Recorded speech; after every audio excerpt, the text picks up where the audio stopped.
네, 여러분 반갑습니다. 우리 법과인권 수업 오늘 여기서 있죠. 문화산업과 인권이라는 주제로 오늘 강의를 시작하도록 하겠습니다.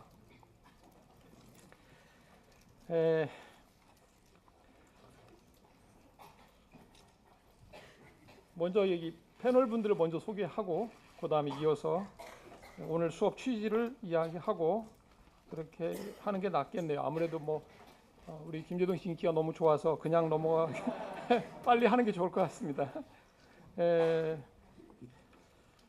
제가 우리 김재동 씨 그 연구를 해왔는데 너무 많아서 이걸 다 하다가는 30분 이상 걸릴 것 같아서 핵심만 간단히 소개가 필요 없다는 건 익히 알고 있겠지만 그래도 형식상 말씀을 드리면 우리 김재동 씨는 그 군대를 입대해서 훈련소에 있다가 1994년이랍니다. 기록적인 폭염으로 훈련이 중지됐을 때 여기 훈련병 1000명 중 1명이라도 나와서 여기 있는 군인들을 다 웃기면 그날 훈련 열애다 이런 말을 하자마자 즉석에서 이렇게 나와서 누군가 진행을 했는데 정말 다 웃겼나 봅니다. 그래서 그 장교가 문선대로 추천을 해서 거기서 이제 이 MC 생활을 시작했다고 하는데 실제 데뷔한 건 2002년도 윤도현의 러브레터랍니다. 그때부터 공중파에서 방송을 하게 된 것 같습니다. 그 다음에 너무 많아서 간단하게 유재석과 함께 해피투게더 메인 MC를 했다 그러고 그래서 2006년에 KBS 방송 연예 대상을 탔대요. 박수 한번.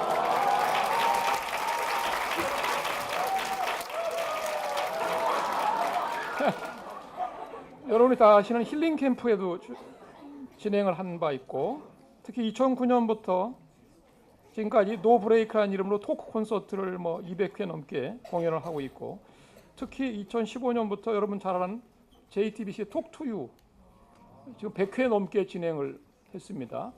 그래서 우리 김재동 씨를 여기서 특별히 모신 거는 공익성 있는 프로그램에 많이 출연하시고 오늘도 이렇게 그야말로 자원봉사 형식으로 이렇게 와서 저희를 돕기로 한 겁니다. 정말 고마운 분입니다.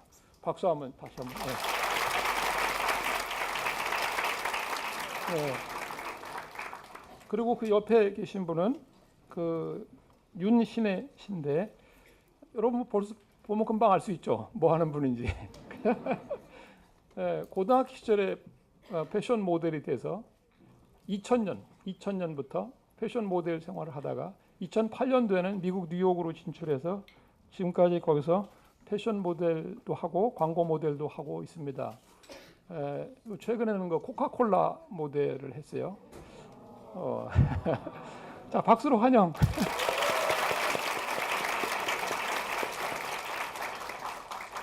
그리고 저 마지막 끝에 있는 분은 아시는 분도 많이 있을 겁니다. 여러분 선배이고 1999 학번이에요. 99. 아깝게도 밀레니엄 학번을 놓친. 이런 얘기 하면 안 되나? 나이를 유추하진 마세요. 그래서 근데 하여튼 여기 우리 고려대학교 법과대학을 졸업했고 여기서 그 석사, 법학 박사까지 받았고 우리 고려대학교 법학전문대학원의 연구교수를 3년 정도 했습니다. 이거 작년에는 우리 법과대학하고 법학전문대학원의 정당법 연구센터를 개설할 때 그 중추적인 역할을 했고 지난 3년 동안 독일하고 하는 국제학술대회를 총괄해서 다 진행해 오고 있습니다. 우리 고려대학교 법학전문대학원에 크게 기여를 하고 있는 연구교수님이십니다. 박수로 환영.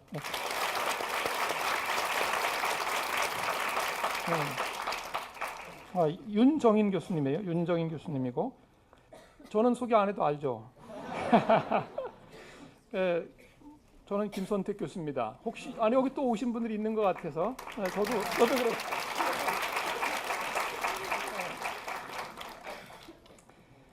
그래요. 오늘 수업은 한번 찾아본 학생들은 알겠지만 1947년도에 테오도르 아도르노가 쓴 유명한 책이 있죠. 계몽의 변증법에 나오는 한 챕터가 바로 컬처 인더스트리입니다. 문화산업론. 그리고 부제는 뭐냐면 대중 기만으로서의 계몽. 의미심장하죠. 그래서 이제 이 컬처 인더스트리란 말은 매스 컬처란 말을 대체하자고 주장한 겁니다. 아도르노하고 호르카이마가 만든 말이에요. 그 뜻은 뭐 대충 공부도 해왔을 거로 아는데, 대중문화라고 얘기하면 대중이 직접 문화를 생산한다 이렇게 오해하기 쉬운데, 그게 아니고 실제로 이 문화가 산업화됐다는 거죠. 그래서 생산자가 따로 있고 그 생산자가 원하는 지배 이데올로기를 갖다가 유지 존속시키는 기능을 하게 되었다. 뭐 할 얘기는 많이 있지만 간단하게만 말씀드리겠습니다. 그래서 오늘날 그 이 예술, 문화 예술이 본래 갖고 있었던 고유성, 개성 이런 것들이 집단 생산, 집단 소비 체제에서 많이 좀 약화되고 완화되고, 결국 그 개인의 어떤 그 지성이나 비판 능력을 키워주는 역할을 담당해 왔던 문화 예술이 제 기능을 거의 상실했다. 뭐 이런 취지예요. 이건 이제 1947년에 한번 그렇게 책을 냈고, 1967년인가 68년에 다시 한번 문화산업론을 재고함이라는 논문을 쓴 적이 있습니다. 오늘날 이 이론이 과연 타당하냐 하는 문제는 계속 논란이 되고 있습니다. 근데 저희는 뭐 그런 뭐 사회학이나 무슨 뭐 이런 그 사회 이론적 얘기를 하자는 게 아니고, 우리나라 지금 문화 예술 산업이 산업화됐어요. 정말 우리나라, 그죠? 아마 그 40년대 60년대에 이 아도르노가 봤던 그 미국의 그 상황이 우리 상황과 유사하다고 저는 생각이 됩니다. 지금 상황. 그래서 이 부분을 먼저 얘기를 하고 싶고, 문화 예술의 산업화 현상이 어떤 영향을 미치냐 이런 거죠. 그게 첫 번째 일반론으로 우리가 대화해 보고 싶고, 두 번째 쟁점은 뭐냐면 우리나라는 어떠냐. 우리나라 상황으로 하면 쟁점이 굉장히 써보니까 뭐 수십 개더라고요. 그래서 그냥 우리가 토론해야 되니까 두 개만 딱 할 겁니다. 오늘은 첫째는 정부 권력이 문화예술 영역에 과도하게 개입함으로써 어떤 문제를 야기하고 있나. 그래서 블랙리스트 아시죠? 그거와 관해서 비슷하게 한번 얘기를 해보려고 그러고, 마지막 세 번째 쟁점은 시장 권력이 문화예술 영역에 침투하고 있는 현상에 대해서 얘기해보고 싶습니다. 그 중에서 우리나라 지금 뭐 한류 뭐 이렇게 하면서 주로 연예 기획사에서 이 연예 산업을 이렇게 만들어내고 있습니다. 거의. 그래서 이것이 어떤 영향을 미치고 있는가. 그러니까 그 연예 산업에 들어가 종사하는 사람들의 인권도 문제가 되고, 그런 연예 산업에 익숙해지고 있는 우리 국민들, 소비자도, 문화 소비자도 좀 문제가 되고 있다는 생각이 들어요. 이 문제를 한번 토론을 해보겠습니다. 세 가지 쟁점을 이렇게 해볼 생각입니다. 그러니까 첫 주제는 문화산업 일반에 관한 문화의 산업화 현상에 대한 일반적인 의견을 들어보고, 두 번째는 정부 권력이 문화예술 영역에 과도하게 개입하는 현상에 대해서 우리가 어떻게 해볼 거냐. 세 번째는 시장 권력이 문화예술 영역에 침투하는 그 현상, 여러 가지 얘기 좋은데 그 중에 한 예로 연예기획사의 연예인 생산 시스템이랄까, 이것이 발생시키는 많은 그 부작용이나 이런 파장에 대해서 한번 토론을 해볼까 생각 중에 있습니다. 사실 이 세 번째 부분, 시장 권력이 문화예술 영역 침투라든가 연예기획사 문제는 제가 국가인권위원회 자문을 한창 나갈 때는 많이 토론했던 주제입니다. 이 현상을 그냥 두고 볼 수는 없지 않느냐, 어떻게든지 대책을 마련해야 된다 이렇게 했었는데, 그때 그 정부가 바뀌고 나서 오히려 뭐 이걸 더 부추기는 그런 정부가 들어서서 유야무야 된 아픈 기억이 좀 있습니다. 그럼 지금부터 저도 여기 앉아서 이제 그 우리 토론 수업을 시작하도록 하겠습니다. 그 전에 한 가지만 제가 읽어드리고 갈게요. 하나만 딱 읽고, 저기 그 여러분 우리가 이 문화 예술에 관해서 세계 인권 선언을 보면, 요 하나만 좀 읽고 가는 게 좋을 것 같아요. 세계 인권 선언 보면 제 27조에 이런 게 있어요. 모든 사람은 공동체의 문화 생활에 자유롭게 참여하고 예술을 감상하며 과학의 진보와 그 혜택을 향유할 권리를 가진다. 또 모든 사람은 자기가 창조한 모든 과학적, 문학적, 예술적 창작품에서 생기는 정신적, 물질적 이익을 보호받을 권리를 가진다. 세계인권선언에 이런 게 있고, 또 그 경제적, 사회적, 문화적 권리에 관한 국제인권규약 제15조에도 아주 더 자세한 법적 구속력 있는 조항들이 있습니다. 또 아시아 인권헌장이라는 게 있는데 거기에도 내용이 좀 있어요. 나중에 한번 찾아보도록 하시고, 이제부터 본격적으로 우리가 토론으로 들어가도록 하겠습니다.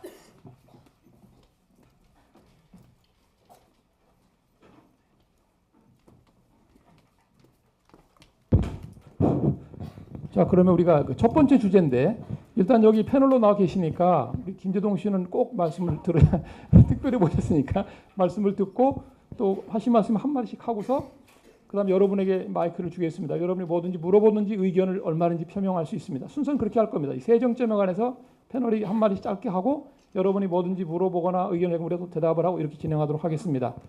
그리고 우리 김재동 씨 뭐 준비되신 거 있으면. 아, 이게 마이크가 4개가 있는 게 아니고 하나를 가지고 돌려가면서 술잔처럼 사용하는 문화에 관해서 굉장히 익숙지 않습니다. 그리고 원래 그 쌤께서 말씀하셨을 때는 교수님, 저는 쌤이 편하니까 쌤으로 하겠습니다. 쌤께서 말씀하실 때는 혼자 이렇게 하는 거였는데 이렇게 두 분도 같이 계시고 쌤도 같이 하셔서 심적 부담도 많이 덜게 돼서 다행이라고 생각합니다. 그리고 주제에 대해서도 오늘 와서 처음 들었습니다. 그냥 한번 와라. 그래서 제가 할 때 어디 오셔서 그 청년들이 만든 단체가 있어서 거기 오셔서 무료로 한번 강연을 해주셔서 제가 그 답례로 그러니까 서로 지금 그 육신을 막 교환하는 단계에 이르렀는데요. 주제도 처음 들었기 때문에 여러분들이 하세요. 어차피 제가 얘기해봐야 학점은 여러분들이 받을 거 아닙니까? 그러니까 그리고 세상에서 제일 좋은 강의는 10분 늦게 시작해서 10분 일찍 끝내는 강의가 제일 좋은 강의고 그 다음 좋은 강의는 20분 늦게 시작해서 20분 일찍 끝내는 강의가 더 좋은 강의고 그거보다 가장 좋은 강의는 공강인데 인정되는 거죠. 출석이 인정되는 뭐 그런 마지막 강의 공강이다 이렇게 생각하시고 오늘 한번 얘기를 해봤으면 좋겠고 여러분들 얘기 좀 많이 듣고 갔으면 좋겠습니다. 뭐 주제를 말씀하시는 걸 금방 들었는데 아마 3가지 정도 토론 주제인 것 같습니다. 문화산업이라는 얘기를 들었을 때 그냥 제 개인적인 견해로는 첫 번째 쟁점은 그냥 제 개인적인 견해는 문화와 산업이 과연 이어질 수 있는 단어가 자본과 주의는 과연 그 2가지 단어는 이어 붙여도 되는 말인가? 과연 자본이 주의가 되는 세상은 될 수 있는가? 그리고 문화는 과연 산업과 연결될 수 있을까? 뭐 여러 가지 논쟁이 있을 수 있을 거라고 생각합니다. 개인적으로 저는 문화와 산업이라는 단어는 마치 아프리카 어린이들에게 음식 쓰레기라는 말이 번역이 되지 않듯이 실제로 번역이 되지 않는다 그래요. 음식과 쓰레기가 같이 붙어 있는다는 것 자체를 이해할 수 없으니까 저한테는 조금 그런 느낌으로 들립니다. 그 다음 2번째는 정부 권력에 의한 문화의 통제 같은 건데요. 그것 역시도 그냥 마찬가지로 저는 개인적으로 생각합니다. 정부 권력, 문화 이거 벌써 별로 잘 어울리지 않죠. 그렇죠? 네, 저는 일단 그렇게 받아들이고 그 다음 3번째가 아마 그 쌤께서 제가 정확하게 이해를 했는지 모르겠는데 그 자본 또는 기획사 또는 만들어진 곳에서 문화를 생산해내는 체제 그러니까 이건 논쟁이 될 수 있겠지만 저는 개인적으로 3번째 주제를 들으면서는 오디션 프로그램 같은 것들이 생각이 났습니다. 과연 기존의 음악가들이 계속해서 지금의 음악을 하는 사람들을 평가하는 것이 옳은 것인가? 그들의 목소리를 공기 반, 소리 반으로 표현하는 것은 그것 자체가 잘못됐다거나 그 사람들이 싫다는 것이 아니고 그런 시스템 자체가 과연 온당한 것인가? 그런 것에 대해서는 저는 조금 개인적으로 문제의식을 조금 개인적으로 가지고 있습니다. 제가 누군가의 유머를 평가할 수 없는 것이잖아요. 그런 것이죠. 그런 점에서 그냥 오늘 와서 주제를 처음 들었지만 그냥 저도 한번 생각을 해보게 됐고 그래서 인권선언 27조에 나와 있는 것처럼 그 문화의 결과물을 사람들이 향유하는 것도 굉장히 중요하지만 그 문화가 생성되는 과정에 사람들이 참여할 수 있도록 보장되는 것도 그건 못지않게 중요한 일이죠. 그렇게 된다면 사실은 앞에 3가지 전제에 대해서 모두 논쟁이 이루어져야 되지 않나 하는 생각을 들으면서 금방 했고 제가 왜 이걸 여기 와서 얘기하고 있는지 아직도 잘 이해가 되지 않으나 그러나 들으면서 굉장히 재밌다 이런 생각했습니다. 오늘 여러분들하고 좋은 대화 했으면 좋겠지만 세상에 좋은 대화가 그리 흔치 않으니까 그냥 이야기해봤으면 좋겠습니다. 네.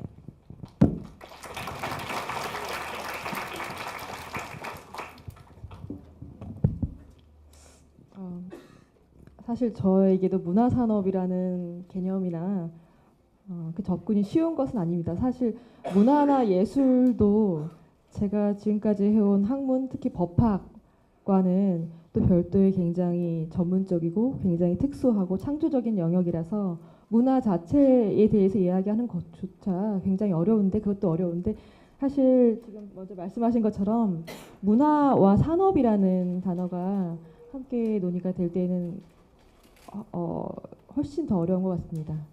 문화라든가 예술은 본래적으로 아주 창조적이고 고유하고 어떤 개성 그리고 이전에 없던 어떤 것 굉장히 특수한 어떤 창조의 산물인데 그것이 어떤 자본 그리고 뭐 산업 문화의 산업화 이런 것을 이야기하는 것이 굉장히 어려운 것 같습니다. 근데 지금 이 2017년을 살고 있는 우리에게 문화 산업이라는 말이 더 이상은 낯선 것도 아니고 뭐 비판하고는 있지만 비판할 수는 있지만 뭐 부인할 수 있는 영역도 이미 아니죠. 엄청나게 자라났고 정착돼 있고.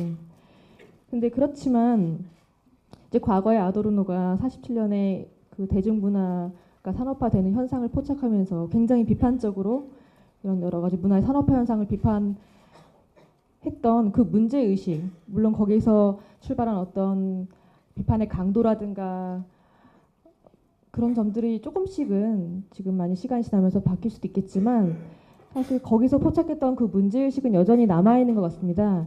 제가 뭐 예술에 대해서 문화에 대해서 많이 알지는 못하지만 적어도 그 문화가 산업화되면서 자본과 결합을 하면서 원래는 그 개인이 가지고 있는 본래의 창조성이라든가 고유성을 발현하는 형태, 그것을 현출하는 형태로서의 그런 문화나 예술이 조금 획일화되거나 조금은 어떤 동질화 되어서 그 본래의 가치를 잃게 되는 것은 아닌가, 그러고 있진 않은가, 그리고 그것을 소비하고 그리고 문화를 그대로 향유해야 하는 대중에게도 그런 영향을 미치고 있진 않은가 그런 생각을 많이 하게 됩니다.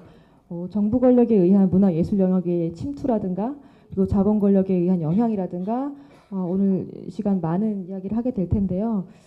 저는 이제 짧게 그냥 마무리를 하고 앞으로 논의를 지켜보면서 더 이야기를 이어나가겠습니다. 그리고 그러니까 제가 생각하기로는 적어도 이제 문화 산업이라는 것이 인권과 닿는 지점을 계속 고민하고 있는데 무척 어렵지만 저는 사실 원래 공부를 처음 시작할 때부터 인간의 본래적인 자유 이런 것에 관심이 굉장히 많았어요.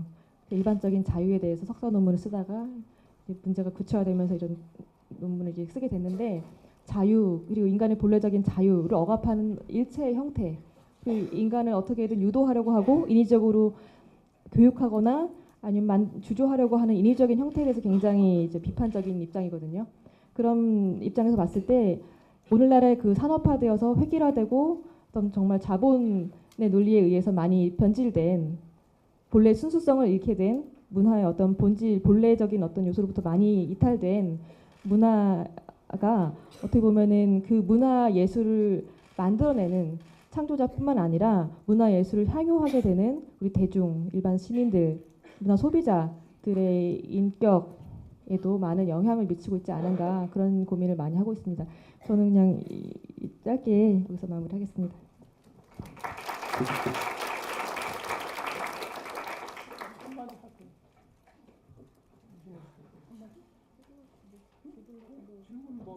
아니 내가 질문을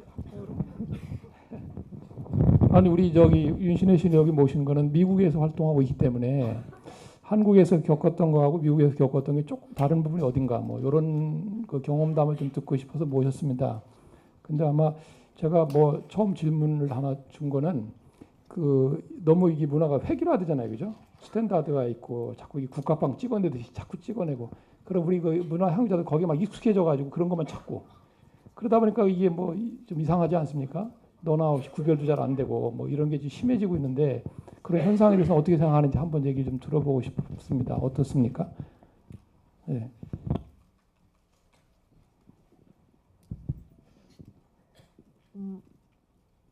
제가 생각할 때는 뭐 문화나 예술 부분에서도 그렇지만 개인 취미 생활이나 모든 이런 생활적인 부분에서도 다 한국은 이게 획일화돼 있는 것 같아요. 이것이 유행이니까 뭐 이렇게 해라. 다 사람들이 다 그런 식으로 한 것이 유행이라면 다 따라하고 이렇게 이렇게 사람들이 몰리는 부분이 있는데 저는 미국에서 살면서 느낀 점은 한국이 유행에 많이 이렇게 쫓아간다고 생각하는 걸 많이 느꼈지만 미국에서는 그런 거 많이 못 느꼈던 것 같아요. 이렇게 물론 매체에서 언론이나 매체에서 많이 이렇게 제시를 해주고 무엇이 유행이다 이렇게 말은 하지만 그래도 사람들이 골라서 자기한테 더 잘 어울리는 것을 찾아가고 서로 자기 개인의 스타일을 많이 존중해주는 분위기가 돼가고 있어서 유행에 많이 쫓아가지 않는다는 거는 제가 미국에 살면서 느꼈던 점 크게 제일 큰 다른 점이었던 것 같아요. 한국이랑 느꼈을 때.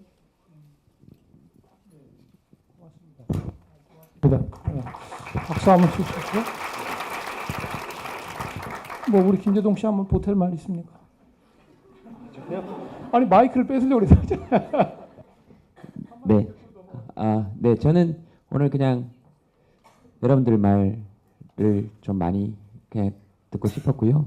그리고 이제 여러분들도 유행 쫓아가고 이런 거는 사실 조금 많이 사라진 것 같긴 합니다. 그렇죠? 그리고 그 얼굴이나 외모에 대해서 지금 어떤 선입견이나 편견을 가지고 이야기하는 거 아니고요. 그거 전제하에서 말씀드리겠습니다. 이 사실 얼굴은 유행을 쫓아갈 수 없는 거잖아요. 그렇죠? 저는 문화 고유성 이런 얘기를 들을 때마다 제 얼굴을 떠올리기도 하는데요. 한 100년 먼저 온 얼굴이죠, 사실. 그런데 그 자기만이 가지고 있는 것에 대한 것에 대한 그 저항 같은 거 시작할 때 묘한 쾌감 같은 거 있습니다. 예를 들면 눈은 몇 센티미터부터 큰 것인가? 헌법에 나와 있냐? 한 번도 규정되어진 것이 없는데 우리는 왜 큰 것과 작은 것을 가지고 이렇게 얘기하고 있는 것일까? 내가 하하 옆에 섰을 때는 큰데 강동원 옆에 섰을 때는 작고 그럼 이 둘이 사라졌을 때 나는 큰 것일까 작은 것일까? 그 다음에 잘생기고 못생기고 이 기준은 누가 정한 것일까? 웃어도 좋지만 저는 굉장히 진지합니다. 도대체 어떤 것들일까? 마치 토끼와 거북이 경쟁을 시켜놓고 토끼는 자고 거북이는 열심히 달렸으니까 승리했다는 우화를 우리에게 심어놓고 저 나무 뒤에 숨어서 이 말도 안 되는 경주를 시켜놓고 돈을 버는 것들은 따로 있지 않은가? 왜 바다 거북이를 바다에 두지 않았을까? 왜 산에서 뛰게 만들었을까? 왜 토끼는 잠을 잘 수 없었을까? 왜 토끼는 잠잘 시간조차 허락받지 않고 뛰어야 할까? 그리고 나무 그늘에서 쉬는 것은 그렇게 죄악시 되어야만 하는 것일까? 그따위 경주는 누가 시킨 것일까? 그리고 잘생기고 못생기고 이 기준은 도대체 누가 만들어낸 것일까?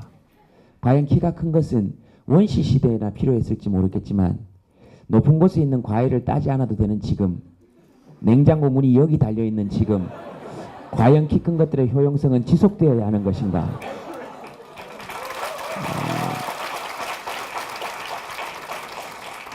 그러면서도 약자가 가지는 우월적 지위를 지금 제가 이용하고 있는 것은 아닐까? 예를 들면 잘생겼다고 생각하는 사람은 못생겼다고 생각되는 사람을 비난하기가 좀 힘듭니다. 모욕이라고 느끼니까. 근데 못생겼다고 생각하는 사람은 잘생겼다고 생각하는 사람을 대놓고 비판하죠. 풍자가 되고 유머가 되는 것이니까. 그 기준은 과연 어떻게 성립되는 것일까? 그러면 먼저 나를 못생겼다고 설정해놓고 시작하는 것은 아닐까? 그건 괜찮은 걸까? 그런 데 대해서 여러 가지 생각들이 있습니다. 다만 제가 얘기 드리고 싶은 것은 저는 저의 논리들을 가지고 저를 보호하는 데 최선을 다하고 있습니다. 우리 민족은 원래 키가 170 이상이 안 되는 게 정상과 비정상을 굳이 따지자면 그게 정상이다. 기마민족의 후예다. 키 큰 것들은 말을 타고 달리면서 전쟁을 수행할 수 없다. 다리가 땅에 계속 끌린다. 눈 큰 것들은 말을 타고 달릴 때 굉장한 컴플렉스를 가진다. 먼지가 계속 들어온다. 결국 이 나라 이 민족을 지켜낸 건 나다. 키 큰 것들은 성벽을 기어오르다가 다 돌 맞고 죽었다. 그러나 나 같은 애들이 올라가서 적병들을 겁줬다. 얼마나 놀랬겠냐. 눈을 보면 죽은 것 같은데 애가 살아 돌아서 움직인다. 이런 게 좀비의 시초가 아니겠느냐. 그리고 여러분들이 교과서에서 봐서 아시겠지만 구한말 의병은 다 이렇게 생겼다 하는 것을. 그러나 이게 잘생기고 키 큰 사람들의 공격이 아니라 제 나름대로의 논리를 확보해 놓고 저를 살아나가게 하기 위한 방법이다. 그러니까 문화도 좀 그런 측면에서 접근해 봤으면 좋겠다. 우월성이 아니라 그 각각이 가지고 있는 고유성에 집중해 줄 수는 없을까? 얘기가 길어지면 안 되겠지만 잉여에 관해서, 잉여라고 일컬어지는 것들에 관해서 우리가 조금만 더 그들에 관해서 쓸모나 효용의 가치에서만 보지 말고 그들이 왜 이 세상에 있는지를 좀 살펴보면 좋겠다. 사냥하러 나간 것들만 중요한 것이 아니고 그날 아파서 동굴에 남아있던 것들이 결국 벽화를 그렸다. 그게 인류의 문화유산이 됐다. 놀기 좋아하는 것들이, 땅에 그린 그림들이, 벽에 새긴 그림들이 모두 인류의 문화유산이 됐다. 그리고 불안해하고 우려하는 감정은 과연 옳지 않은 것일까? 근데 우리는 불안해한 것들의 후손이다. 바깥에 맘무스 소리가 들리고 호랑이 소리가 들렸을 때 안 불안해하고 나간 것들은 다 죽었다. 원시시대에.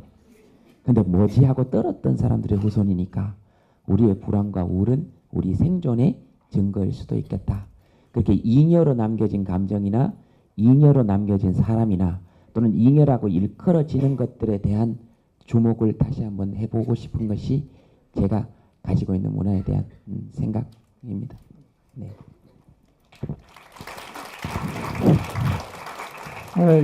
비유를 사용해서 우리 오늘의 문제를 여러분이 쉽게 이해할 수 있게끔 풀어서 말을 해준 셈입니다. 그죠?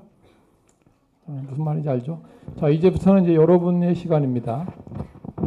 세 쟁점을 나눠서 내는데 그럴 필요도 없을 것 같아요. 뭐 원하는 대로 누가 먼저 말문을 열겠습니까? 네. 학과하고 이름을 얘기해 주세요. 네. 안녕하세요. 물리학과 김지석이라고 합니다. 저는 최근에 터졌던 정부가 문학에 손을 댔었던 그 블랙리스트 사건에 대해서 얘기하고 싶은데, 김재동 씨는 실제로 문화예술 현재 거기 업종에서 일을 하고 계시잖아요. 근데 저는 그 문화 블랙리스트 그런 게 있는지도 몰랐었고 이번 처음 접하게 됐는데 그동안 그게 얼마나 큰 문제가 됐었는지 실제로 제가 좋아했던 배우 중에 송강호 씨가 진짜 한동안 스크린에서 보기 힘들다가 최근에 들어서 블랙리스트 사건 때문에 그동안 우리에게 못 보여줬다. 그러니까 정부가 그만큼 심한 개입을 했었다는 건데 그게 저희는 겪어보지 못했으니까 그게 어느 정도로 크게 문제가 됐었는지 현장에 있던 분의 의견을 듣고 싶습니다. 저도 일어서 일어서라고 이렇게 말씀드린 이유는 앉아서 하셔도 되는데 카메라에 잘 안 잡혀서 그런 것 같습니다. 혹시 오해가 없으셨으면 좋겠고, 저는 앉아 있어도 카메라에 잡히니까 앉아도 되겠습니까? 이렇게 앉아서 하는 게 편하시겠습니까? 서서 하는 게, 앉아서 하는 게 편합니까? 서니까 생각보다 커서 힘들으셨죠? 네, 간단하게 이야기할 주제는 아니지만 간단하게 말씀드리겠습니다. 마이크 들고 계셔도 좋습니다. 간단하게 말씀드리겠습니다. 블랙리스트를 만드는 정부는 저는 코미디언이나 개그맨이라고 저를 생각하지는 않지만, 왜냐하면 저보다 훨씬 더 재주 많으신 분들이 코미디언이나 개그맨이니까 그분들은 연기도 되고 성대모사도 되고 해야 되는 것이고, 저는 사회자인 것이죠. 그분들은 사회자 역할까지도 수행할 수 있지만 저는 사실 개그맨까지는 못 갔고요. 그런 의미에서 아니라고 말씀드리는 것이고, 그러나 사회자의 입장에서 누군가를 비판하거나 웃기거나 풍자하는 사람의 입장에서는 이런 정부가 굉장히 좋습니다. 사회자로서는 행운인 정부예요. 웃깁니다. 이것만큼 더 웃길 수가 있겠습니까? 최순실이 민주주의를 외치면 그것만한 코미디를 다시 해낼 자신은 없는 것이죠. 왜냐하면 코미디의 핵심은 앞뒤가 바뀌어 있는 것이거든요. 이완용이 대한독립이라고 쓰면 아무리 잘 붓글씨를 쓴다고 해도 그건 코미디입니다. 살아온 길과 그 글씨의 내용과 맞지 않기 때문에 전두환이 자기를 희생물이라고 하면 실제로 희생시키고 싶은 욕구가 들죠. 그렇죠? 그런 걸 코미디라고 하는데요. 블랙리스트라는 말 자체가 코미디이기 때문에 저는 뭐 그런 점에 대해서는 코미디언으로서는 행운이라고 생각합니다. 이명박 정부나 박근혜 정부는 사실 코미디언에게는 행운인 정부입니다. 이명박 대통령 같은 경우에는 전 대통령 같은 경우에는 총 개머리판을 눈에 갖다 댔죠. 사격 시범을 보이면서 어깨에 갖다 대야 되는 걸 그걸 보면서 코미디언으로서 심각한 자괴감을 느꼈습니다. 내 코미디언으로서 인생은 끝났다. 더 이상 웃길 수 있는 길은 사실은 없는 것이거든요. 그래서 굉장히 불행해했던 적이 있습니다. 사람이 사람을 웃기는 코미디의 첫 번째 요소는 예측 불가능성입니다. 사람은 예측이 가능한 데는 절대로 웃지 않거든요. 자기가 자기 몸을 간질러서는 절대로 웃길 수 없습니다. 그래서 문화가 독창성이 있어야 되는 이유는 예측이 가능한 거인 사람은 웃거나 또는 예술적 감성을 불러일으키기 사실 조금 힘듭니다. 반드시 남이 나를 간질러야 웃깁니다. 근데 안전한 사람이 모르는 사람이 나를 간지르면 그건 웃기지 않습니다. 불쾌한 거지. 코미디의 첫 번째 요소가 예측 불가능성이거든요. 그걸 갖추고 있었습니다. 보온병을 들고 포탄이라 그랬잖아요. 뉴스를 보고 웃으리라고 아무도 상상을 안 했기 때문에 무한도전이나 1박 2일은 예상이 가능하지 않습니까? 웃길 거란 예상. 그래서 조금 웃기더라도 강도가 좀 덜합니다. 근데 뉴스를 보다가 웃기는 것은 진짜 심각하거든요. 그렇잖아요. 그 최순실 씨가 민주주의라고 외칠 때 거기에 가장 큰 코미디, 가장 큰 문화는 그겁니다. 연병하네 이겁니다. 이런 라임을 제가 들어보는 랩 중에 최고였어요. 그리고 쓸면서 뭔가 일을 동시에 하지 않습니까? 까딱하면 최순실까지 쓸어 담을 태세 아닙니까? 저는 그런 걸 코미디라고 보는데요. 그래서 블랙리스트가 어떤 영향을 미칠 수 있는 시대는 이미 지금 여러분들을 보면서 느끼는 거지만 이미 지났습니다. 여러분들 블랙리스트 만든다고 쫄 세대 아니잖아요. 쫄 세대 아니잖아요. 그 쪼는 거는 저희들까지 했습니다. 저희들까지. 근데 이제 블랙리스트를 만든 게 밝혀내고 그런 걸 만든 사람들을 끌어내서 왜 블랙리스트를 만들게 됐는지 조용한 방에서 생각하도록 여러분들이 만들어 놨잖아요. 그리고 진짜 블랙리스트는 누가 됐는지 지금 봐야 됩니다. 누가 돼 있습니까 지금? 그들이 돼 있는 것이죠. 근데 벌써부터 그들을 사면하자 이런 주장이 나오지 않습니까? 근데 박근혜 전 대통령 사면을 논의할 때가 아니고 박근혜 전 대통령을 구속시켰으니까 사면했던 것들을 다시 구속시킬 걸 논의해야 되는 시대라고 생각합니다. 책 같은 거 못 펴내도록. 그래서 이제 시민들이 블랙리스트를 작성할 수 있는 시대가 왔다는 것이죠. 정치인들 블랙리스트도 여러분들이 작성해야 되고 누구를 붙일지 떨어뜨릴지도 여러분들이 작성해야 되고 저는 그게 문화의 힘이라고 생각합니다. 그래서 이제 여러분들이 다 대항할 수 있을 것이고 쪼는 건 우리들의 몫이니까 여러분들이 다 대항 정도가 아니고 이제 쓸어내버릴 때가 왔다 그렇게 생각합니다. 국정원 직원이 예전에 저한테 한번 찾아와서 그런 얘기한 적이 있습니다. 노무현 전 대통령 노제에 안 가면 안 되겠냐 일주기 때. 네, 이게 신문에 다 나온 얘기이기 때문에 이제 합니다. 제 입으로 얘기한 적은 없었는데 신문에 다 나왔기 때문에. 왜냐하면 그런 얘기하면 쪽팔리잖아요. 혼자 하는 거는. 근데 안 가면 안 되겠냐 그래서 제가 그런 얘기했습니다. 지금 내가 만약에 안 가면 당신 이거 나한테 협박한 거 된다. 그럼 나중에 알려지면 당신 골치 아프다. 근데 내가 만약에 가면 우리 둘이 협의한 게 된다. 어떻게 할래? 협박한 걸로 할래? 협의한 걸로 할래? 아마 협의한 걸로 하는 게 당신 공무원 생활에서 좋을 것 같다. 둘째, 오늘 술값은 내가 낼게. 공무원이 무슨 돈이 있겠냐. 세금 이런 데 쓰면 안 된다. 셋째, VIP가 내 걱정한다는데 가서 VIP한테 가서 내 걱정하지 말고 당신 걱정하라 그래라. 당신 임기는 3년 남았지만 내 유권자로서 임기는 계속 남았다. 누가 쫄아야 될 것 같냐. 그리고 집에 갔어요. 자기가 생각해도 자기가 멋있는 날이 있습니다. 알죠? 알죠? 네. 그런 날이 가끔 하루쯤 있잖아. 1년에 하루쯤. 알죠? 평생에 한 번쯤. 무슨 말인지 알죠? 계속 그렇게 멋있다는 게 아니에요. 무슨 말인지 알지? 알죠? 술이 많이 취했었고. 그래서 집에 들어가서 계속 멋있어져야 되는데 침대에 누워서 엄청 많이 울고 고민하고 다시 전화해서 VIP께는 이 말을 전하지 말라고 얘기해야 되나?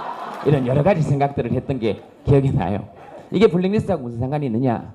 사실 사람을 위축하게는 만듭니다. 위축되게는 만들어요.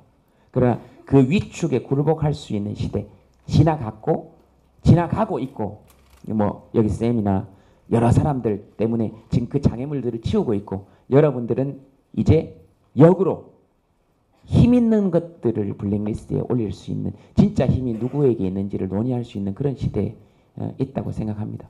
그리고 그런 블랙리스트의 시대가 극복될 수 있었던 것은 이렇게 블랙리스트에 관심을 가지고 물어주는 여러분들이 있었기 때문에 우리 기성세대도 힘을 낼 수 있었다.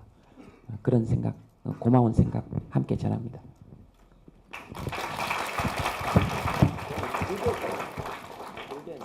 미안해요. 말을 시작하면 잘 못 끊어가지고.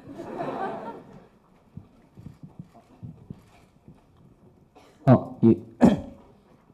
언어학과 박예인입니다. 저는 그 이번 문화와 산업과 인권에 대해서 생각했을 때 최근에 SNS와 또 개인 미디어의 확대로부터 시작해서 거대 자본으로부터 독립된 이런 방송들이 많이 생겨나고 있고 이는 이제 문화 산업적인 이제 그런 거에서 이제 거대 산업으로부터 이제 점점 독립되어서 아주 긍정적인 영향도 있다고 생각을 하지만 비교적 자극적이고 규제되지 않는 수준의 방송까지도 확산되고 있는 것에서 문제의식을 느꼈습니다. 또한 접근이 쉬운 매체적인 특성상의 이유로 어린아이들에게까지도 많은 영향을 미치는 게 현재 그런 미디어들의 현실인데요. 이에 대해서는 어떤 해결책이 필요할까요? 그리고 과연 그런 방송들의 질과 이런 품질까지도 꼭 보장을 해야 될까라는 거에 대해서 의문을 제기하고 싶습니다.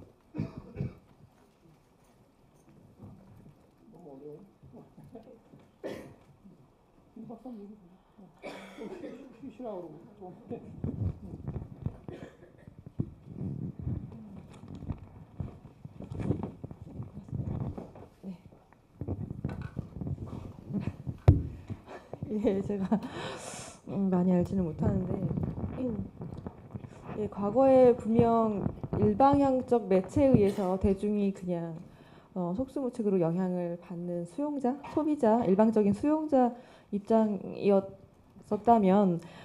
지금은 많은 매체들의 발달로 단순한 소비자에 머물지 않고 문화를 창조하고 또 문화 영역의 어떤 결과물을 인풋할 수 있는 주체가 되었다는 점에서 굉장히 고무적이고 지금 여러분들 세대에서는 이미 그러한 활동에 많이 참여하고 있는 분들도 많이 있을 것 같아요.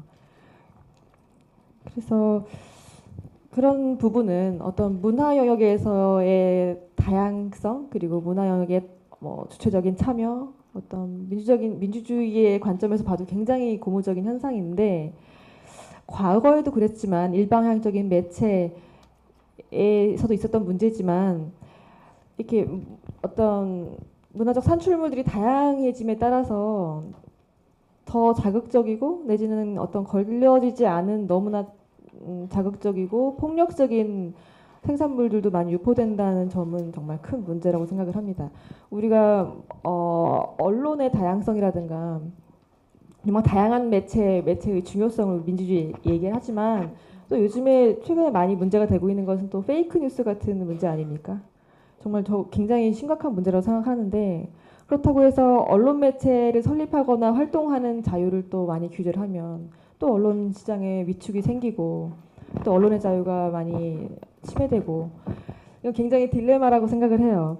적절한 선에서 규제가 필요하다는 건 인정하는데 왜냐하면 그런 표현들 중에는 정말 호기심을 끌거나 어떤 인기를 끌기 위해서 심지어 굉장히 범죄에 해당하는 행위를 실시간으로 라이브로 방송하기도 하고 유저들이 만들어서 그런 매체를 통해서 그래서 그런 것들을 어떤 식으로 걸러야 되는지 기준을 마련하는 것은 전문가들과 또 시민들이 많이 고민해봐야 될 상황이라고 생각합니다.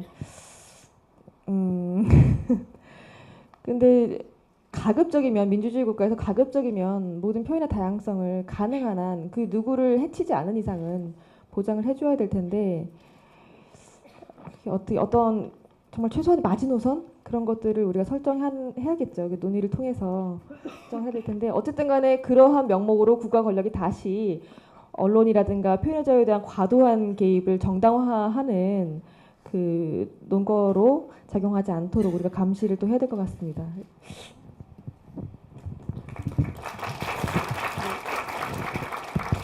뭐 하실 말씀이 또 있으신 거 우리 김재동 씨가 또 마이크에 또 욕심을 내시는 것 같습니다.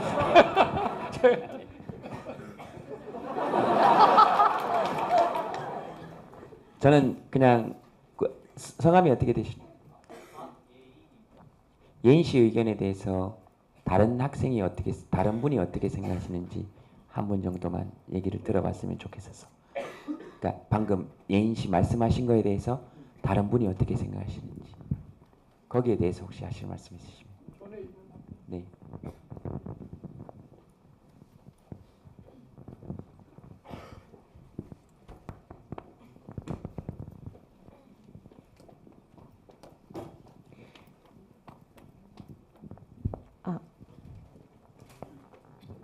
저는 철학과 정민경입니다. 방금 예인 하구님께서 말씀해주신 게 뭐 소규모 방송이라고 해야 되나? 유튜브나 그런 방송에서 자극적인 매체 같은 거를 방송했을 때 규제를 해야 하나? 이 의문이 저한테는 가장 크게 와닿았는데요. 저 지금 주제가 문화산업과 인권이잖아요. 저기 위에 적혀 있는 표가 제가 봤을 때는 제 생각에는 그거를 규제를 어느 정도 수준으로 해야 하는 게 맞다고 보고 또 그거 관련한 법률을 강화시키기도 해야 할 것 같아요. 제가 최근에 본 뉴스 중에 좀 충격적이었던 게 이제 뭐 여대 근처에서 한 인터넷 방송 하시는 분이 뭐 여학생 따라가는 방송 뭐 이런 식으로 방송을 해서 제가 여성이라서 그런지는 모르겠지만 굉장히 큰 위협을 느꼈거든요. 제가 다니고 있는 모습 혹은 어떤 다른 대학교의 다른 여하구들이 다니는 모습 을 누군가가 그냥 실시간 방송으로 유희거리로 이렇게 촬영을 하고 다닌다고 생각하면 정말 그거는 너무 불안한 사회가 될 것 같아요. 그래서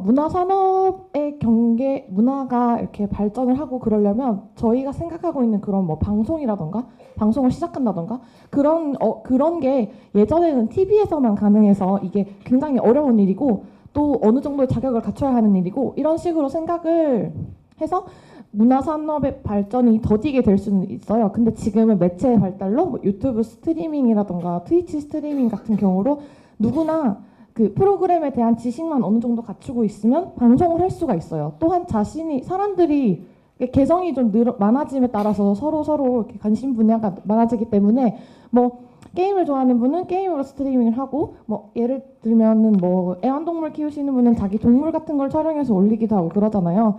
이런 식으로 해서 이게 종류가 늘어나는 건 문화산업의 관점에서 굉장히 좋고 긍정적인 일이라고 생각을 하지만 이 늘어나는 종류가 타인의 인권을 침해한다거나 혹은 위협적인 일이라거나 그러면 오히려 발전 속도를 저해할 수 있을 것 같아요. 이런 게 자꾸 늘어나고 음악값이 자꾸 늘어나면 정부에서는 이제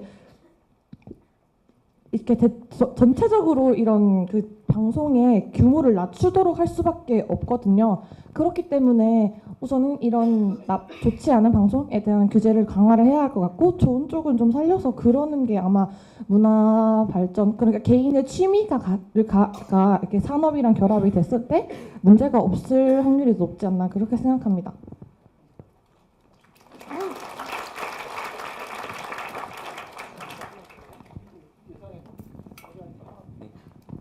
괜찮으시면 한 분 정도만 더.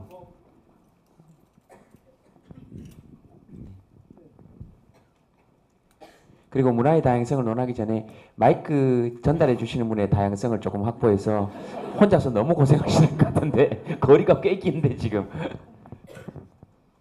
네, 안녕하세요. 저는 자유전공학부 선혜원이라고 합니다. 저는 좀 이렇게 생각을 해봤는데요. 어떤 생각이었냐면 저 문화산업과 불안이라는 요소를 떼낼 수 없다라는 생각이 들었어요. 그게 어떤 거였냐면 제가 처음에 대학을 왔는데 이제 갑자기 시간이 생기잖아요. 그러니까 무슨 생각이 들었냐면 내가 이제까지 내가 뭘 좋아하는지를 모르고 살았구나라는 생각이 드는 거예요. 그러니까 게임을 하기는 해요. 그런데 내가 정말 게임이 좋아서 하는 건가 아니면 뭔가 해야 될 게 없는데 그냥 게임을 하는 건가.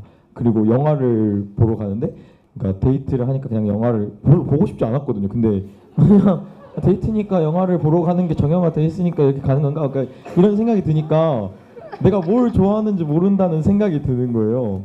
근데 이제 거기에 이제 맞춰서 떠오르는 생각이 어렸을 때나 중학생 때 이제 항상 선생님들이 취미를 적으라고 해요. 그런데 저는 그때 취미란에 취미가 없으니까 안 적었어요. 그랬더니 돌아오는 반응이 어떤 거냐면 취미가 있는 학생들을 멋있다라고 불러요. 아, 너 이런 취미가 있구나. 멋있다. 취미가 없다고요. 뭐야? 취미가 없어? 그러면 이제 할 수 없이 많이 하는 거예요. TV 보기, 축구, 막 이런 거를 쓰죠.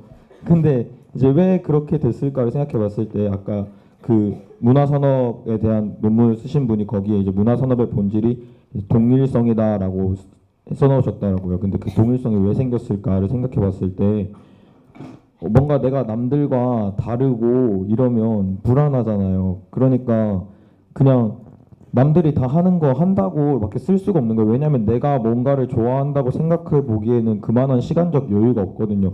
누가 지금 내가 대학생 그 수능 봐야 되는데 누가 진지하게 내가 정말 좋아하는 게 뭘까를 고민해보고 그걸 하겠어요. 그냥 사람들이 재밌어 하는 거, TV 보기, 뭐 예능 보기, 뭐 이런 거밖에 없으니까 그것들을 이용해서 오히려 우리의 그런 불안함들을 이용해서 문화 산업들이 할 거 없지 이거 봐 이런 식으로 제시해주고 있다는 느낌 때문에 문화 산업이라는 단어가 제게는 부정적으로 다가오는 것 같습니다.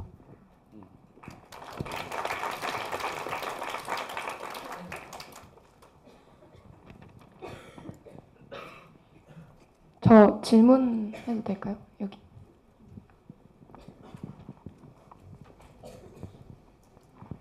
네, 안녕하세요. 저는 언어학과 최유정입니다.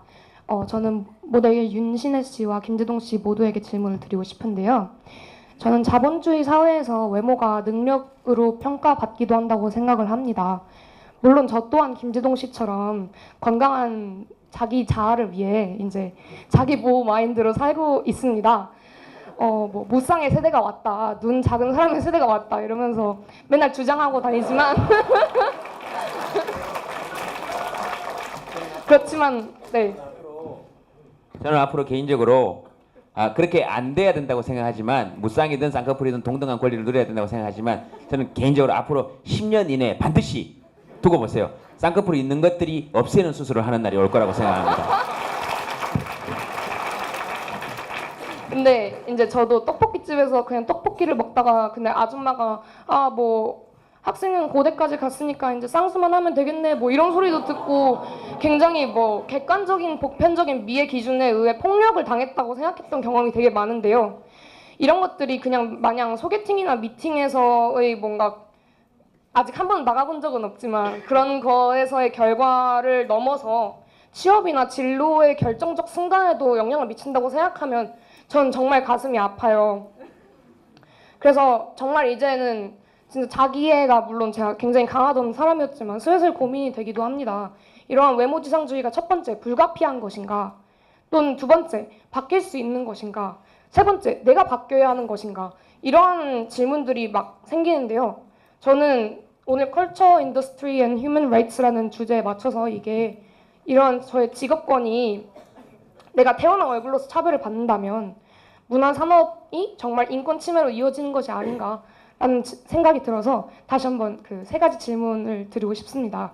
외모지상주의가 불가피한 것인지, 바뀔 수 있는 것인지, 아니면 우리가 바뀌어야 되는 것인지. 감사합니다. 네.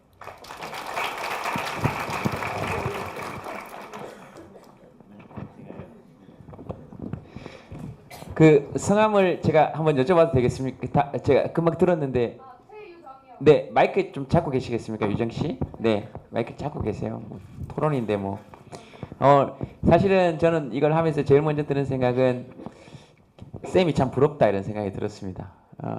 이런 수업이면은 진짜 밥 하루에 한 끼만 주면 한 24시간도 안 자면서 할 수 있을 것 같아요. 저는 재밌습니다. 여러분들은 어떠신지 몰라도 네 미안하게 생각합니다. 원래 강의하다가 조는 사람은 없거든요. 듣다가 다 졸지. 그렇잖아요. 원래 하는 건 자기가 주인이니까. 근데 이런 토론은 다 주인인 거니까 지금. 그러니까 아무래도 자는 사람이 있긴 하지만 그것도 자는 것도 주인이니까. 어쨌든 얘기가 딴 데로 흘렀지만 외모지상주의 불가피한 거라고 생각하십니까? 안 불가피한 거라고 생각하십니까? 제가 스스로 혼자 산다면 상관없다고 생각하지만 취업하고 싶은 기업의 면접에 들어가는데 뭐 외모로 차별이 생길 수도 있다고 저는 생각을 하거든요. 네, 사회를 먼저 사신 저희 아버지께서도 저에게 쌍수를 권하시며 하신 말씀이었고, 네, 그래서 저는 진짜 현실적으로 그런지 여쭤보고 싶었습니다. 네. 아, 현실적으로 그런지. 네. 그럼 본인이 바뀌어야 된다고 생각하십니까? 두 번째 아니요, 질문. 저는 절대 바뀌지 않을 건데, 네. 그래서 제가 능력을 열심히 기르려고 요즘 엄청나게 열심히 공부를 하고 있습니다. 네. 예쁜 사람들을 이기려면 그만큼 더 열심히 해야 된다고 생각을 하고요. 네. 그렇지만 제가 그런 면에서는 바뀌어야 되는 것일 것 같기도 하네요. 네, 능력을 길러야 된다는 면에서 외모지상주의를 이기는 거니까 그것 또한 네, 말이 네. 아니요. 충분히. 세 번째 질문이 그러면 다른 사람이 바뀌어야 하는 것인가? 우리가 바꿀 수 있는지. 그러니까 우리가 바꿀 수 있는 것인가? 그러니까 다른 사람이 내가 바뀌어야 하는 것인가? 아니면 사회에 대한 인식이 바뀌어야 하는 것인가? 사회가 가지고 있는 인식이 바뀌어야 하는 것인가? 사회가 가지고 있는 인식은 바뀔까요? 그거에 대한 확신이 별로 없습니다. 네. 그러니까 확신이 있는 건 내가 바뀔 수 있다. 꼭 외모가 아니더라도 내 능력을 배양한다. 그다음에 사회가 바뀔 거라는 확신이 없으니까 자꾸 자기한테 그런 불안이 가중되는 거죠. 그렇겠죠. 네. 그렇게 되겠네요. 말씀을 들으면서 저는 그 두 가지 노력이 함께 병행되면 좋겠다. 너무 원론적인 얘기겠지만 두 가지 노력이 함께 병행되면 좋겠다. 그다음 외모지상주의 쉽게 바뀌기는 좀 힘듭니다. 누구 좋아하십니까? 제 진짜 거짓말이 아니라 저 김재동 씨 제 중학교 2학년 때부터 토크 콘서트 많이 다녔어요. 그러니까 외모지상주의자라는 거예요.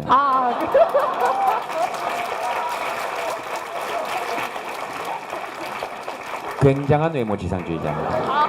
그렇게 스스로가 바뀌지 않은 이상, 스스로가 조금 다양하게 공유나 강동원이나 이런 사람들에게도 관심을 주지 않는 이상 우리 사회는 쉽게 바뀌기 힘들 거다.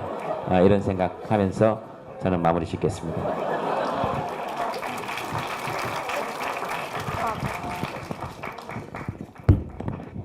저는 그냥 제 짧은 소견으로는 어떤 직업이든지 외모로 이렇게 판단하고 외모가 기준이 된다는 거는 부당하다고 생각하고요. 일단 사회적 기준이 바뀌어야 된다고 생각해요. 그냥 주변을 보면은 외모가 다 비슷비슷하게 많이 수술을 하잖아요. 성형 수술을 다 얼굴이 다 비슷해지고 옷차림이나 이런 것도 다 똑같아지고 이런 것들이 사람들이 외모지상주의이기 때문에 이렇게 변한 것 같은데 저도 개인적으로 외모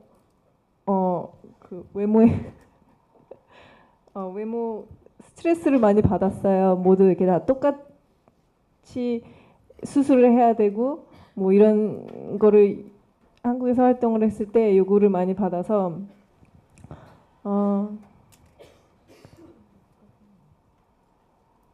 외국에서 활동할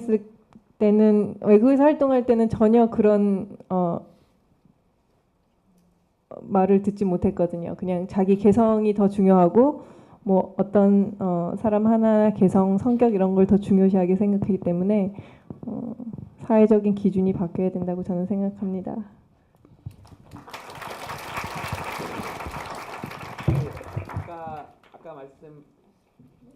아까 말씀하셨던 그것까지 합하면 저는 그렇게 생각합니다. 아까 그 뒤에 따라다니면서 찍고 촬영하고 이런 거 느끼는 공포 말로 다 할 수 없는 것이죠. 여자분들도 마찬가지겠지만 남자가 남자 뒤를 따라다니면서 촬영하면 그 공포도 이루 말할 수 없습니다. 그러니까 이 사회 전체에 남녀를 불문하고 지금 공포가 있는 것이고 사실 여자분들은 그런 공포에 남자들이 느끼는 한 10만 배 이상 환경들에 지금 노출되어 있는 상황 아니에요? 그렇게 되어 있는 거잖아요. 근데 그건 사실 문화산업이라고 보기보다는 범죄산업이죠. 문화산업은 육성하고 범죄산업은 아까 말씀하신 것처럼 그건 범죄산업이라고 봐야 되거든요. 문화의 탈을 쓴 그런 것이죠. 그런 건 반드시 없어져야 된다고 당연히 그렇게 돼야 되는 것이고요. 그런 걸 규제한다고 해서 문화의 다양성이 억압될 거라고는 저는 개인적으로 생각하지 않습니다.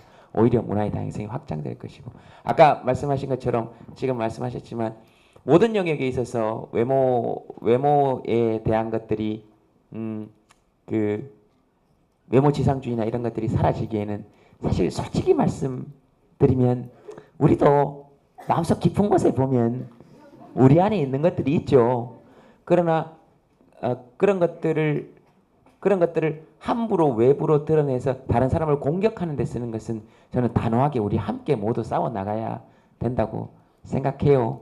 그러나 개인적으로는 두 가지 노력이 함께 병행되면 좋겠습니다. 잘 안 되지만 그렇게 합니다. 어떤 사람이 저한테 잘생겼다 그러면 그 길거리 가다가 이렇게 꽃 보고 야 좋다 이러면 내가 좋은 거잖아요. 사실 꽃이 뭐 그렇게 좋겠어요.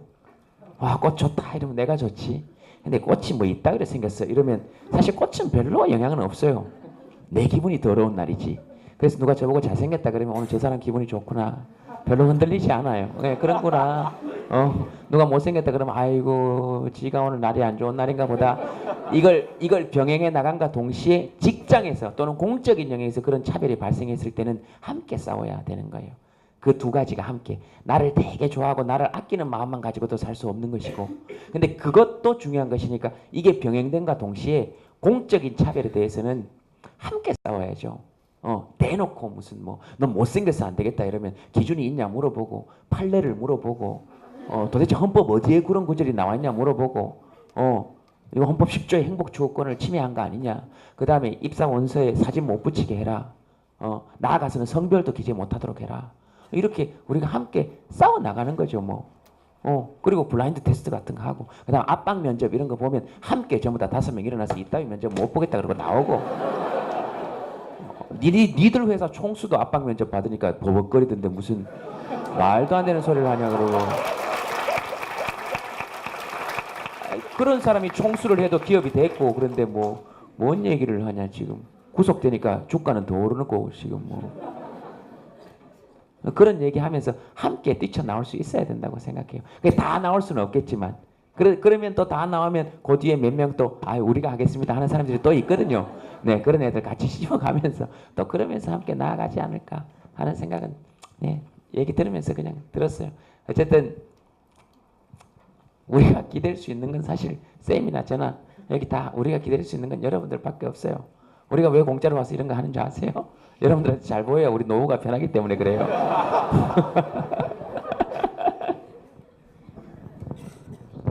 저기 그 한마디만 추가하고 또 얘기 들을게요. 저기 외모 지상주의 그 자체가 문제가 되는 게 아니고 외모를 평가하는 기준이 바뀌어야 될 것 같아요. 내 생각에는 우리가 옛날도 다르지 않습니까? 옛날하고 지금하고 이제 전혀 다르. 옛날 양귀비의 생김새를 지금 그대로 갖다 놓으면 아무도 예쁘다고 안 했을 거라는 말이 있지 않습니까? 옛날 뭐 클레오파트라를 지금 데려다 놓으면 예쁘다고 안 했을 거다 이런 말이 있죠. 지금 나라마다 또 다른 것 같아요. 미의 기준도 조금씩 다른 것 같습니다. 이걸 보면 뭘 느끼냐면 우리 문화가 산업화돼서 너무 획일적인 기준으로 모든 걸 평가하기 때문에 문제인 거예요. 그죠? 그래서 이게 좀 이제 외모를 보는 그 시각이 좀 관점이 다양해질 필요가 있어요. 그런 의미에서 이 문화의 산업화가 우리 개인의 인권, 개성을 몰각시키고 획일화하는 이런 문제를 낳고 있는 점도 있습니다. 그죠? 그러다 보면 그 연예 산업에 종사하는 사람들도 자기들조차도 스트레스를 받고 자기들도 변형돼야 돼요.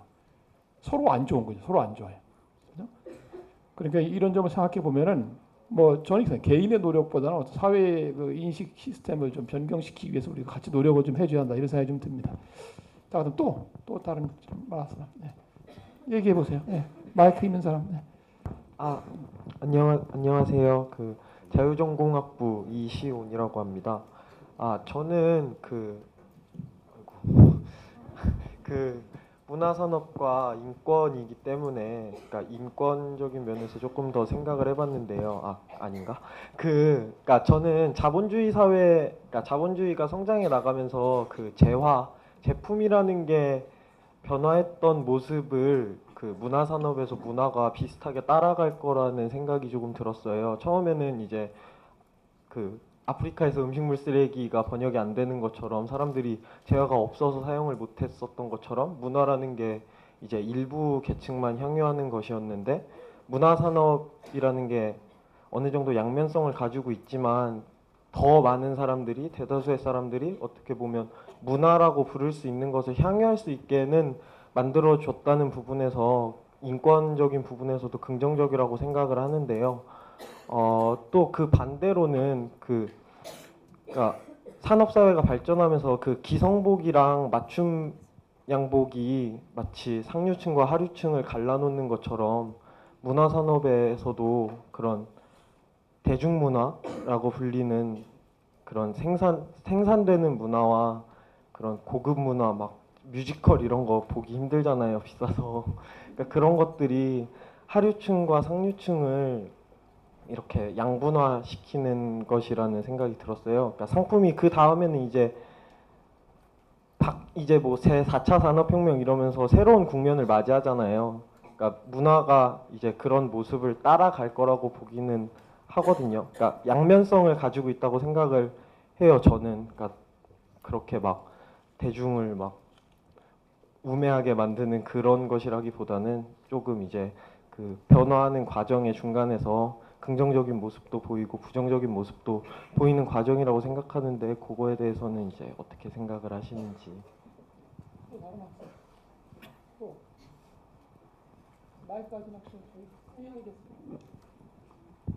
안녕하세요. 자율전공학부 정치외교학과 이채원입니다. 저는 예술이 가지고 있는 독창성, 문화가 가지고 있는 이런 독창성들이 자본에 의해서 지금 조종당하고 있다고 생각을 하는 게, 자본을 가진 사람들은 자신들의 예술이, 자신들의 문화가 좀 더 주류에 가도록, 많은 사람들이 향유하고 자신들이 좋아하도록 만들 수 있는 힘이 있습니다. 그래서 어떤 기준을 정하고 이런 게 주류야, 이런 게 문화야라는 것을 돈을 가진 사람들이 계속해서 생산해내고 있는 거죠. 그럼에 따라서 그게 아닌 사람들, 돈이 없는 예술가, 자신이 원하는 것을 발산하고 독창성을 가지고 있는 예술가들은 오히려 돈이 없기 때문에 문화의 주류에 끼지 못하고 있습니다. 이러한 문화에 대한 사람들의 생각은 사람들이 원래 가지고 있던 것들에 의해서 문화를 판단할 수는 있지만, 자본이 만들어낸 그러한 기준에 의해서 이러한 문화를 판단하는 것은 결국 잘못되었다고 생각을 합니다. 이러한 과정에서 정부는 문화라는 모든 사람들이 사회 전반에 걸쳐서 가장 쉽게 접근할 수 있는 기제에 대해서 그리고 이러한 사람들이 가지고 있는 문화를 향유할 수 있는 권리를 위해서 이것을 시장 논리에 맡겨둘 것이 아니라 인디 문화 혹은 주류가 되지 못하는 문화들을 좀 더 융성하고 이러한 사람들에 대해서 지원해주는 게 굉장히 중요하다고 생각을 합니다. 또한 정부의 경우 이러한 문화를 통해서 친정부적인 세력을 만드는 블랙리스트를 양산하거나 이러한 연예계 인사들에 대해서 뭔가 이렇게 벌을 주거나 할 것이 아니라 그것에 대해서 한 발짝 물러나서 문화는 국민들이 만들고 그들이 향유할 수 있도록 지원해주는 데서 역할을 멈춰야 된다고 생각합니다.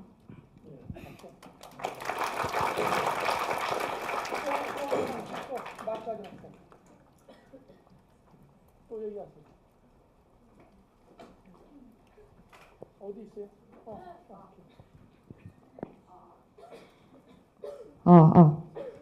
네. 저는 언어학과 정주윤이고요. 저는 대형 엔터테인먼트와 같은 시장 권력이 문화예술에 침투하면서 문화의 상업화, 자본화를 이끌고 가속화되고 있는데, 저는 그 과정에서 문화 종사자, 즉 아티스트의 인권이 유리되고 있다고 생각해요. 그리고 그 인권 침해에 소비자가 주역으로 가담하고 있다고 생각을 합니다. 여러분 잘 아시는 오디션 프로그램, 요즘 인기 많은 프로듀스 101, 거기서는 모든 101명의 사람들이 나와서 똑같은 춤과 노래를 추면서 나를 뽑아달라고 간청을 해요. 근데 그때 우리는 평가자가 돼서 인형 뽑기를 하듯이 그들을 고릅니다. 자신의 입맛에 맞춰서. 그리고 요즘 이 101명의 연습생을 등급화하면서 그 등급 ABC 순서대로 화장실을 이용하고 급식 순서를 정하고 그런다고 해요. 그래서 나중에 뒤에 등급인 사람들은 고기 반찬을 못 먹고 나중에 화장실 가고 싶은데 참고 그러는 거예요. 이건 인간으로서 받을 대우가 아니잖아요. 그런데 우리는 이런 문화를 소비하고 있어요. 그 프로그램을 좋아하고 챙겨보고 유료 투표를 하고, 그리고 디스패치 같은 사생활 침해적인 그런 기업 댓글 달고 그냥 유익거리로 즐기고 있잖아요. 저희는 제 생각에 이 강의 모토처럼 이것을 그냥 내 재미로 삼을 것이 아니라 내 안에 반인권성을 인식하고 개선해야 한다고 생각을 합니다.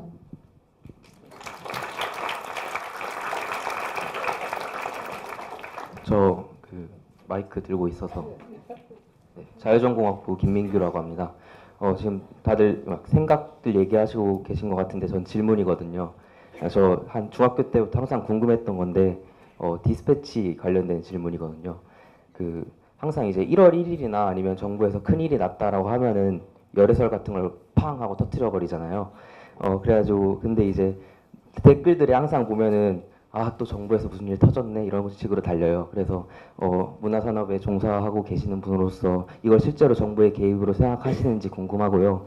그리고 이런 디스패치에서 그 하는 것들을 일부의 국민들은 사생활의 비밀과 자유를 침해한 것이라고 얘기를 하시고 어떤 국민들께서는 국민의 알 권리이자 공인들이 감수해야 될 일이라고 생각을 하세요. 그래서 어떤 쪽으로 생각을 가지고 계신지도 궁금합니다. 몇 분 안에 마무리 지어야 됩니까? 수업 시간이 지금 다 끝난 것 같죠? 3분 내로. 네, 2분 내로 하겠습니다.